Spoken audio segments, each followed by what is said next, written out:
And I'm going to switch back and forth to you whenever you're talking. We're not going to do the split screen. So we're good now. We're ready to go. All right, Andy Broadway here, and this is another episode of how to ethically capitalize during and after the COVID-19. So as you know, I bring experts onto this interview channel, and I've interviewed a variety of different marketplaces, but it all began with a conversation that I had with my dear friend, Jay Abraham. When we were on the phone, we were talking about business in general, and he brought up the topic of ethically capitalizing during this time, and I ran with it. And so that's kind of where this all has began. So I want to properly introduce Jay Abraham. So Jay Abraham is the CEO of the Abraham Group.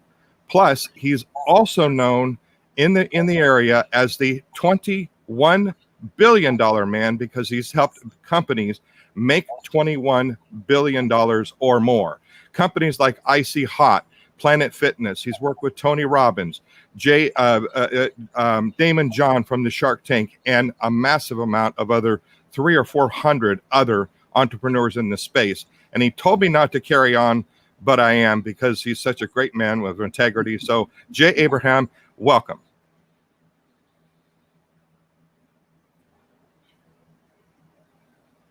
Can you hear me all right? Hello? Yes, go for it. I said, thank you. I appreciate it. It was very gracious. Well, you're welcome. You're welcome. And you're very gracious to take the time to be on this interview series. You've been back to back with interviews, and, we've spent some time behind stage and talking. So let's begin with the topic of ethically capitalize. Where did you come up with that term, and what does it mean? Well, it means two things. It means capitalize means to take advantage, to really be able to positively, well, it means exploit, but in our context, positively exploit opportunities. Ethical is very straightforward. You do not have to be a charlatan. You don't have to be a thief. You can basically capitalize ethically on opportunities that exist in any time, but certainly in adversity or a downturn, and in the process be doing noble benefit to all involved, the other side, certainly the consumer. And if you understand that, it's, it is very liberating, because a lot of people have a psychological hang up. They go, oh, I can't do things like that. It would be taking advantage. And I say, au contraire, the opposite. It would be benefiting. And so I started with that, and I've been mentored and groomed by some very, very high integrity people in my life who have instilled in me the belief system that, that you can lose all your money, but if you keep your integrity, you'll always get your money back. But if you try to keep your money and lose your integrity, you'll never get your integrity back. So I always default towards making sure it's ethical, it's high integrity, but it can be really outrageously profitable, Andy. So give me some examples of businesses, and you've seen this cycle, not to this extreme, but you've seen the up and downs of the marketplace probably maybe 3, maybe 4 times, but give us some examples, five times. This is my fifth. This is your fifth. So in those downturns, you've seen opportunity. Give advice to those people that are watching the show. Give them a couple little tidbits on what opportunities are available to them. Sure. Well, there's a suite or a portfolio of 5 that I've been talking about on podcasts, interviews, to private groups of all kinds. So why don't I start with that? Then I can crescendo if you want to anything you want. All right. Right on. Okay. So I call them windows of opportunity, and these are very unique opportunities that have become available because of this downturn and this crisis. So I'll quickly enumerate. The first one is that there will never be a window of receptivity open as wide and as broad for doing collaborations, partnerships, joint ventures, collaborations, endorsements, co-branding, both ways. You taking your products, excuse me, or services out to somebody else, you're taking their services or products to yours. You want to ask yourself who already has a trusted relationship with the buying influence I want to target, who would be in a position to introduce appropriately my products or services to their audience. And it's a broad spectrum. It can be companies, it can be associations, organizations, media, online, offline platforms, influencers. And everybody right now is compromised financially. Nobody expected, Andy, this to happen this fast and this tumultuous, and cash flow to absolutely stop. So everybody, except for big corporations, and big corporations are too, but they're not going to be as accessible. They're open to doing deals. So you should do two-way deals where you get your product services taken through other people's audiences, and where you take theirs to yours, because that combination could double, redouble again your profitability overnight with no investment, no risk other than paying for results. So that's the first thing. The second thing is there are an enormous number of very fine people whose businesses are way on the ropes. They're probably going to lose it. And if you can identify who they are, and those businesses are either competitive, complementary, or alternative, you can acquire. You don't even need to buy the business. You can acquire the assets, and it could be the buyers, the prospects, the intellectual property, the URL, the phone number, and you can pay the owner a permanent share of the revenue you generate. And by consolidating their activities into your organization, oftentimes you can eliminate 10, 15. I mean, I know they're not huge companies on this, but if you're $1.5 million, $2 million company, you might have 15 people working for you, 10. And if you can eliminate almost all of those because you can integrate and consolidate someone else's business into yours, now you've freed up a lot more revenue you can share with that person whose businesses was going down the tube. So that's the next thing you can do. The third thing, and this is really interesting, I'm told there's 40 million people unemployed. If that is true, it's heartbreaking, but they tend to polarize. You're going to see that half are going to be low skilled, and that's heartbreaking, but they're not relevant for my purpose right now, although they deserve our empathy and our respect and our assistance wherever possible. But the other side is they're super skilled. These are people that had very impressive jobs, and they were put out or terminated because either their functionality was limiting because of what was happening, or their cost was excessive and their employer wanted to get them out of the payroll. What people don't realize is before they lost their job, many of these people had hard won, meaning they had to work really hard and long to get the trust, access to some of the greatest decision makers, influencers, prospective prospect buyers, clients that you could possibly want. Right now, when they're unemployed and they're used to making hundreds of thousands and they're making nothing, you can find them on LinkedIn. You can contact them and you can basically say, I would love to make sure you trust the value of my product, service, company. But if you will introduce us to the kind of people we want to reach for our products or services, any business that comes, we'll give you a share of. And these people are motivated like mad because I've had clients do it. The next category, Andy, is there's probably 2 or 3, maybe now 5 million salespeople that are out of work. Either they can't sell what they were selling right now because it's closed, or people just aren't buying it because it's discretionary and it's they're fearful. But these people need to sell. They're used to making most of their money on commission or bonuses. You can find them certainly on LinkedIn, but you can find them through any other way. Right now, never again will they be motivated to do pure performance, but you can get them to achieve all the three previous activities I discussed, or you can just mobilize them to go after direct prospective buyers for you. And you'll never be able to get dozens, hundreds, thousands to do it purely on performance. The fifth thing is a little more tricky, but it's very lucrative. I call it options trading, but it has nothing to do with stocks.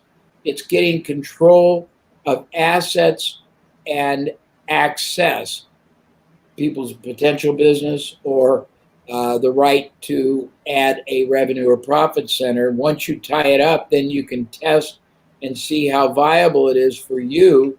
And if it isn't really great for you, you can flip that right to a third-party company and get paid a lump of cash and an override. So there's lots of cool things, but those are really windows right now that are open that most people don't even look at, Andy. I would agree that most people are not looking at those. And let me just remind everyone, get your pen and paper out and take notes. I've already took a page of notes already on what Jay is dishing out here. And just know that Jay has been through this 5 times. So listening and taking notes and taking that wisdom and putting it into action. I have never heard of 3 of these 5 before. And so thanks for that wisdom. So let's go back and talk about, you said that there was a window of opportunity for collaboration. Let's dig a little deeper in the topic of collaboration. Give them some tools and conversation starters on how they can collaborate with other companies. Sure. Well, the first is take the time right now to identify generic companies or organizations or media, online, offline, or influencers that have access to the audience that you sell to, the target audience. Now, for a practical standpoint, don't try to get big, huge corporations, because if you're a smaller company, it will be very difficult to do any kind of deal with them. But find, privately owned ones. When you find the generic category, then have somebody look up for you the specific companies in either your market or in the sector, depending on whether you're selling local, regional, national, international. Then contact them, and you can contact them many ways, but you want to contact the decision maker as long as it's privately owned. And you want to basically propose to them that they have a sunk cost relationship in their buyer, or even their prospect who didn't buy, or their inactive past buyer. That buyer is still someone who is buying whatever it is your product represents. That you believe there is a basis that exists for your 2 companies to collaborate, and it could be one way or it could be 2, depending on what you assess when looking at these different companies. It could be for them to take your product with your supervision, guidance, and assistance and offer it through their distribution to their audience, or take their product to your audience at the same time. And you explain to them that they have a sunk cost. They've already invested in the relationship. This is not going to supplant a penny. It's going to augment. You will make a very preferential offer through them to their audience, so the audience is being benefited by the relationship with that partnering company. That you believe that if you're right, it could be worth you see me? Okay, my screen went down. It will be worth a significant amount ongoing, because it's something that can be offered continuously to all existing clients and all newly acquired ones. It will give them ways to monetize prospects they don't close, and inactive buyers that are functionally dead as far as revenue. You have ways they can very conservatively experiment without having to take it to their whole list to see relative demand. You would like very much to explore this with them. You'll walk them through, and if it works and if they're amenable, you are very willing to sit down with them, show them the exact costs of your product or service, show them the exact incremental cost of fulfillment, whether there's delivery or, a little overhead charge, credit card costs. And after that, you're very happy sharing equally with them on all the profits for as long as their sourced buyers continue purchasing. And then you start dialoguing. But there's a starting point, Andy. Yeah, I think that was valuable when it comes to that. So if I was to take an example, like someone was a business coach or provided consulting, what sort of advice would you give someone to essentially collaborate with other consultants in the field? How would that conversation start? Well, it's a great question, and you've set me up. You've thrown me a 16-inch softball, a lob. Because if you think about most consultants, unintentionally, they're one-trick pony. They might have a couple of product service offers, but if I'm a sales trainer and I get your business as a client, after I go through my basic and my advanced training to your sales force and maybe your team, I got nothing else really except some reviews, upgrades, and new hire training. So I have a sunk cost in my relationship with you.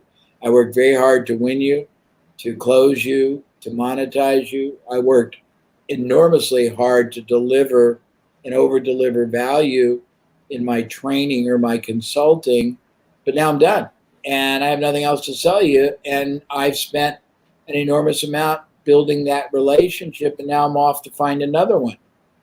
If I did my job correctly, and in my example of a sales trainer, if I helped your salespeople be more profitable, productive, sell more, make you more, then you have an associative respect, trust, and admiration for me, and you see me subconsciously as an income generating asset.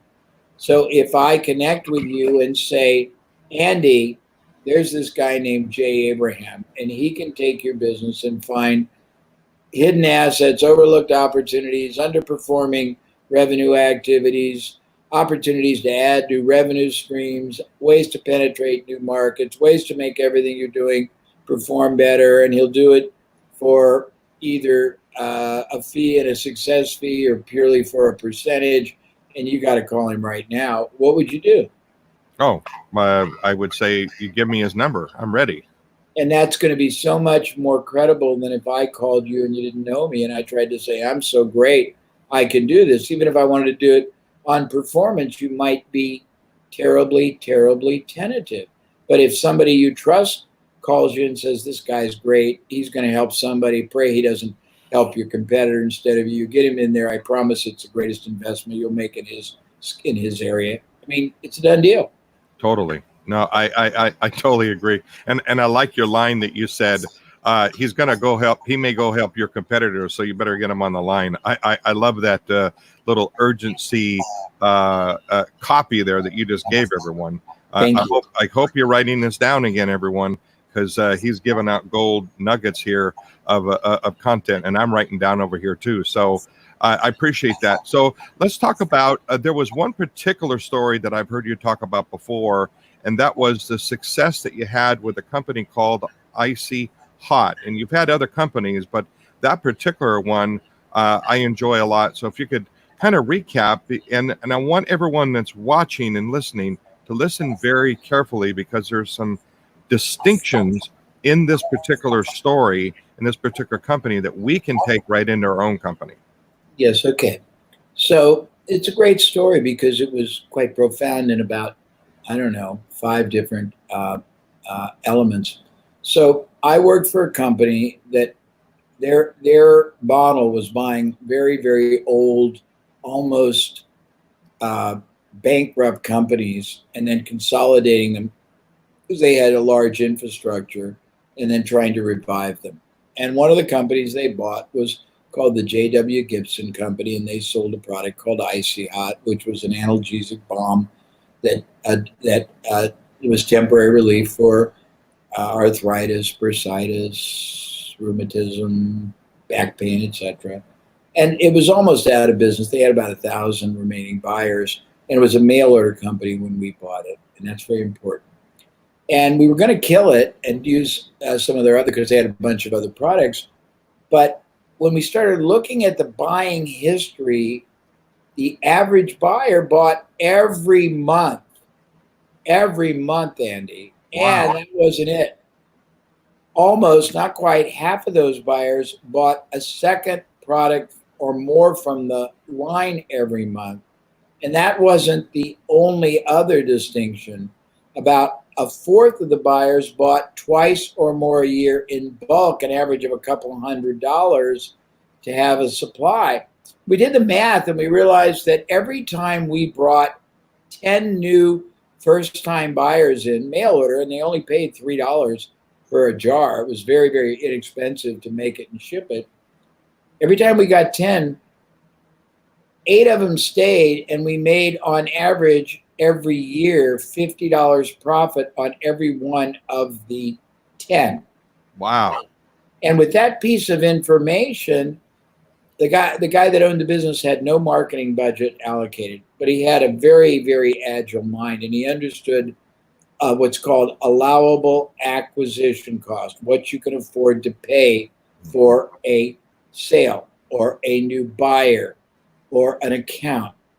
And my job was to go to as many radio stations, television stations, magazines, publications as you can imagine, and literally persuade them that whenever they had unsold advertising to run ads for Icy Hot, it was selling for $3. Our proposal to them was if they would do that, they can have all the orders go to them as long as they forward them to us right away the same day, and they could keep the entire $3. Plus, we paid them an extra 15%. We paid them $3.45 for every $3 sale they generated, which nobody was doing anything like that. And I was able to create, in the course of a year, over 1,000 media outlets that we had relationships with. In candor, most of them weren't huge generators, but the average did 3 to 5 sales a day. But 5 times 1,000 is 5,000 new buyers a day. In the course of a year, we had over 500,000 new users who were buying month in, month out. 80% 40% were buying, 45 were buying a second product, 20% or 25 were buying twice a year bulk. We were making $50 profit on everybody we brought in that bought a $3 jar.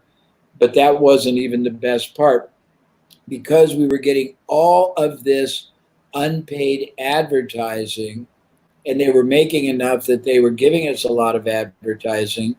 We ended up getting back then what would be the equivalent today of about $125 million worth of no-cost advertising. And that advertising that was done all over the country, radio, television, magazines, newspapers, drove people to go to their groceries and pharmacies and ask for the product, which the pharmacies then went to us to buy it at wholesale. And we accidentally did what's called forced retail distribution. Demand was so acute that we got the product into retail. Now, what was particularly exciting about it then, it's almost a flip today, Andy, but back then a mail order company was valued very, very low. A consumer products company was valued, with zeros on the end. So we immediately, when we moved from a mail order to a consumer product, the value of the company went from maybe, $5 million to 60 or 80 overnight. Wow. But that isn't even the best part. So within a year and a half, we sold the company to a pharmaceutical company in Chicago for about $60 million. That alone is profound, because we paid almost nothing to buy the company, and we only paid out. And even though we paid 100% of the revenue plus 15, we paid $3.45 on every $3 sale. What people didn't know was we were getting half of our repeat orders within the first 15 days. Wow. So we had very little cash flow gap. And we were positive after 30 days and never negative again. But was very interesting. One more little element, which I thought was fascinating. The company that bought us was a pure consumer products company. They only understood and they only cared about consumer products marketing. Consumer products marketing is you run institutional ads just telling people about the product. People find it wherever they're going to find it. They did not want any of our database. They didn't want the 500,000 repeat buyers, What? nor did they want anything to do with the over 1,000 performance-based media partners we had all over the country. They just wanted us to agree not to sell an arthritis product. We were not prohibited from selling anything else to the elderly, geriatric, over 65 or over 55 market. So we went right back. We used the same 1,000 distribution media partners. We used the same 500,000 buyers, and we started selling other products. And we did it again, and we did it again. It's a pretty interesting story, but that's the Wow. story. Is that what you Wow. wanted me to tell? Yes, that's exactly how I remember it. That last distinction, I don't remember that part where they didn't buy it for the purpose of acquiring the database or the relationships you had. They just wanted the product by itself, which I think they were very foolish in that case because the value is in the repeat customers. But good for you and your company because you were able to go back and Yeah, make it was other, great. But yeah, bigger offers. it shows rigid, what I call, there's tunnel vision versus funnel vision. We try to teach everybody funnel vision, seeing Yeah, all the possibilities, all the opportunities, all the implications, all the permutations, all the correlations, all the money connections. yeah.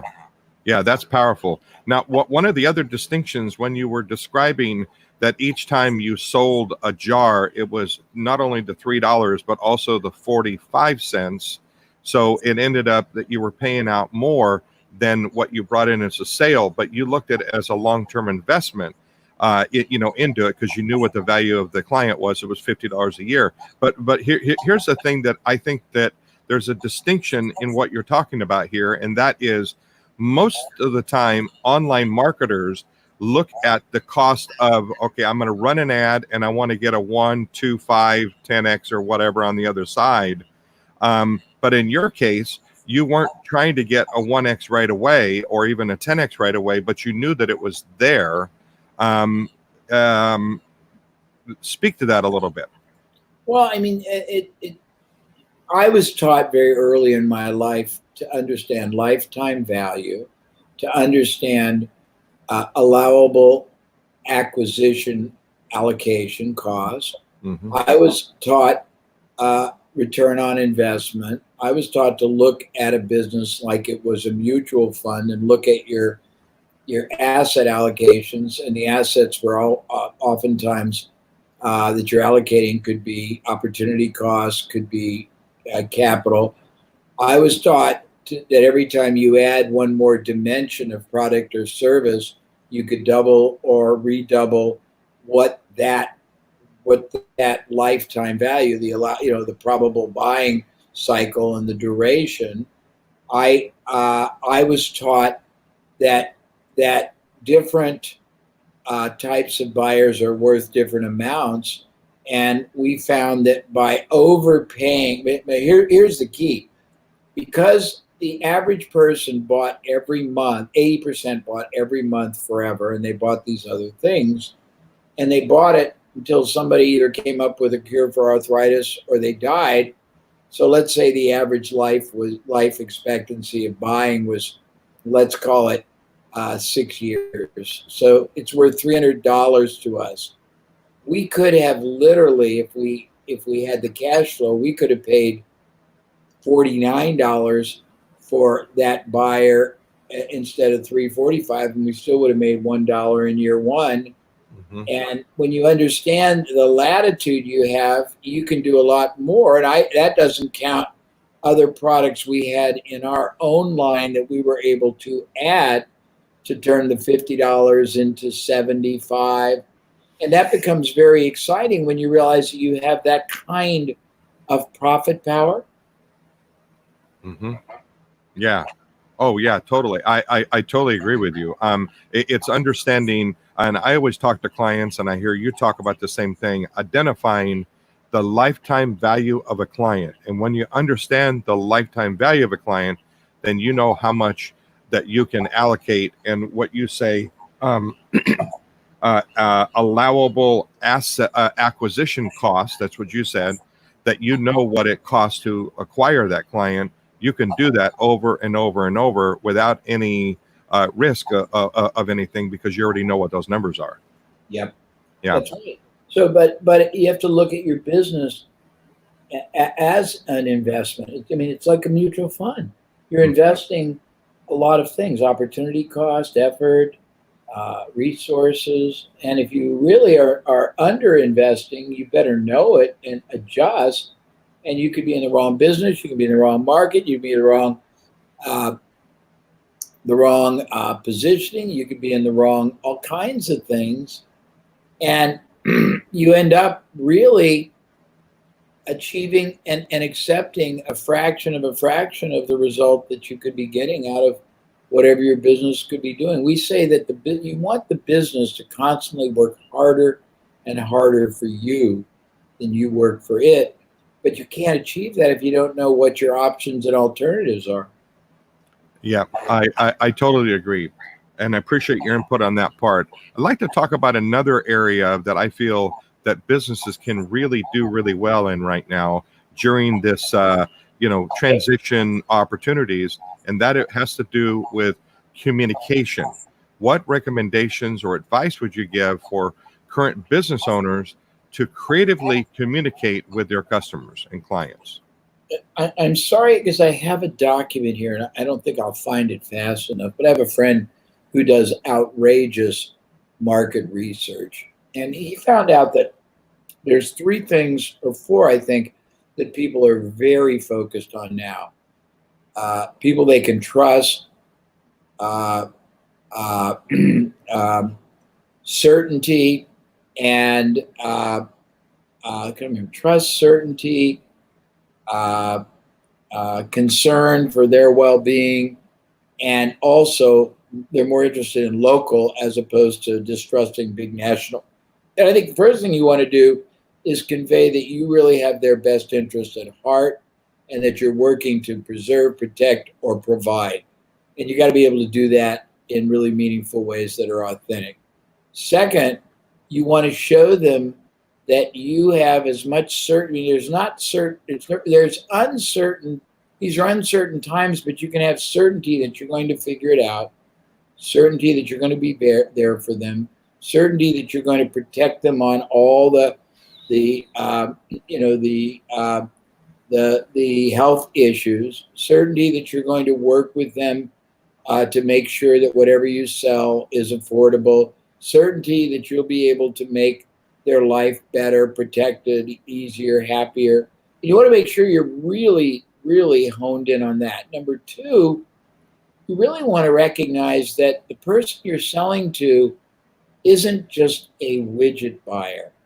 He or she is a man or a woman, a husband, a wife, father, mother, friend. They have hopes and dreams and fears and problems, and they worry about money. They worry about health. They worry about wealth. They worry about their, their relationships. And you can expand your contribution by giving them by accessing perspective that'll help them in the more holistic aspects of their life. Second, if you know today in this environment, there's two things that are going to happen. Probably, not certainly, when it opens up enough, there will be an interim explosion of purchase. That's because it's so pent up. But equally as probably, it's going to be tempered on discretionary things because people don't have certainty that everything is going to go well, certainty that their job is going to stay secure, certainty that their business will come back. And you're going to have to work harder to either make it easier to take risk away from saying yes, or find more easy, progressive ways to sell them products or services. You want to expand your product line. A lot of people have only one or two products. I think it's essential, Andy, that now in this environment, you identify everything else people buy before, during, after, and even instead, and you make arrangements to be able to make those product services available either in a package or separately. It might quintuple the business that you do, and it will give you a more preemptive and defendable moat. I think also you have to look at I think this is going to sound axiomatic, but and it's also going to be a little bit thought provoking. You have to outperform yourself, your best self, before this started. Because, excuse me, as soon as, or even right now, as everybody gets into the foray again, you're going to see the most ruthlessly competitive advertising, marketing, price discounting, packaging, offers everywhere. And if you don't have super effective, super efficient, super compelling, super effective, I said that already, productive marketing, selling approaches, you're going to have to blueprint and improve and really refine everything you've been doing. You're going to have to go through every interrelated element of your revenue system and challenge yourself to make every performance element better. You're going to have to start experimenting with a lot of alternatives to find higher and better yield for the money. You're going to have to do it. And if you don't do it, you're going to be roadkill. Yeah, I agree with you. So in talking about how businesses communicate, which is very effective, what you just said, how important do you think it is to enter and to communicate what is currently on your customer's mind? In other words, enter that conversation that's already going on in their head. How do you agree on that? I would call it integrity-based communication. Failure to, I mean, it's the emperor's new clothes, Andy. If you say, hey, all is well, everything's great, there's nothing to worry about, I don't believe that is authentic. Do you really? No, not at all. So if you say, look, the world is coming back, it is your hope, my hope, everyone we know's hope that it's on the downturn, it's not going to be a problem, but we all know we have to be very vigilant. We still have to be very mindful. We have to take precautions. We have to be mindful not just in our health, but in our wealth decisions, which is why we take your business very seriously. We are overextending ourselves to protect you. We're negotiating more aggressively with our vendors so we can bring prices down. We're extending the protection on your purchases so you got more service certainty. We've negotiated with banks and financial services to give you deferred payments and extended payments with very, very attractive interest. We are trying to do for you what we would want done for us. I think that's very powerful, Andy. Oh, I would totally agree with you. So in closing up this interview, and I really appreciate your time, one follow-up question, and that is, how do you feel the differences for marketers are going to be online and offline? And could you give some tips and strategies for them? Yeah, well, I think what we've learned is that people like, and they're very comfortable with a lot of what I'll call distance communication and provision. And I think you should have a side to your business that you either sustain or initiate that provides as much as you can without them coming to you. Because I think even with relaxed rules, you're not going to see everybody as happy about the frequency. I'm not very comfortable going on an airplane right now. I'm supposed to speak a bunch of places as soon as it opens up, and I'm very uncomfortable going to hotels I don't know that I'm going to be wanting to sit in a restaurant, even if I'm 6 feet apart. And that's me.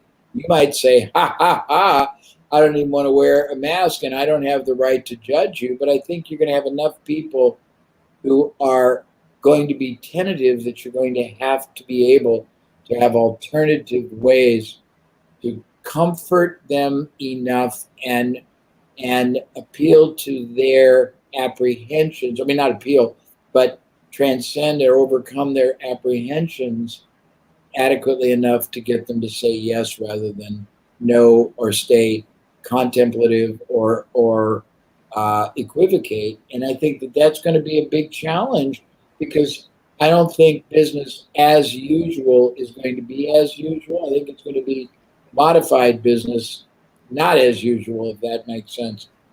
Oh, yeah, that totally makes sense. And I'm thinking back, 19 years ago when 9/11 occurred or so, when all of a sudden there was new security measures in place and new ways that customers are welcomed in, like amusement parks, putting the, X-ray machine up there for a while and then tapering off.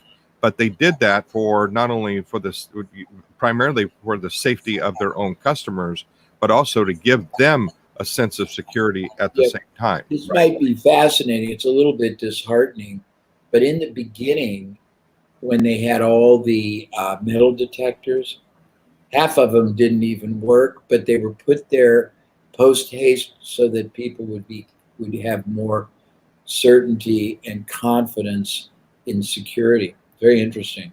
Yeah. Yeah, that's exactly what I was referring to. And I think I read the same article many years later, what you were talking about with that. So that in place.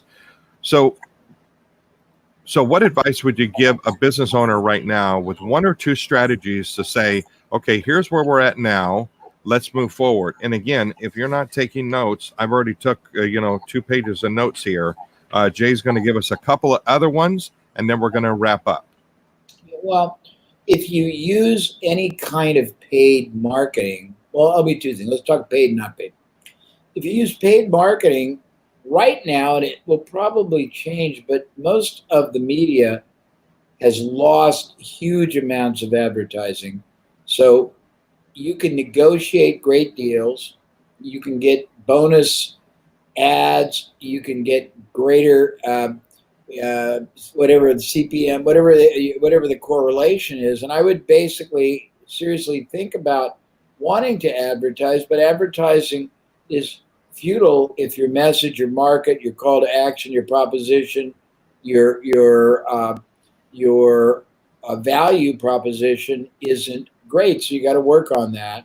If you want non-paid, the first thing I tell everybody is, if you don't have in place at least 2 or 3 referral generating systems and strategies, you are being very imprudent. Most businesses that are credible and ethical and qualitative get 10 to 100% of their revenue from referrals or word of mouth, and yet almost none of them have even one referral generating system or strategy in place, Andy. And we know of, I think, 150 different ways to do it. So I'd say do those 3 things and you're going to be better off. And make sure that you solidify your relationship with your active buyers so that they don't leave. Communicate with them, share with them what you're doing, give them certainty, give them a sense of trust, show them that you are even more credible, that you have their back, show them that you're local and you've been here and you're going to be there and you're doing whatever you're doing, and make them feel that you care about them. Make them feel that you're talking to them. Care about them and do what you would want done for you. And I think you'll do much better than not, Andy. I would totally agree with you when it comes to having a referral-based system. I mean, my entire business is referrals. 80% of the business I get is from referrals. So, and obviously we're doing some paid ads too, but referral business is really the key in having that trust and relationship with people. So I appreciate that bit of nugget. So I know that you have something that you would like to offer the audience. So go ahead and talk about what you would like to offer, and then let's close this up.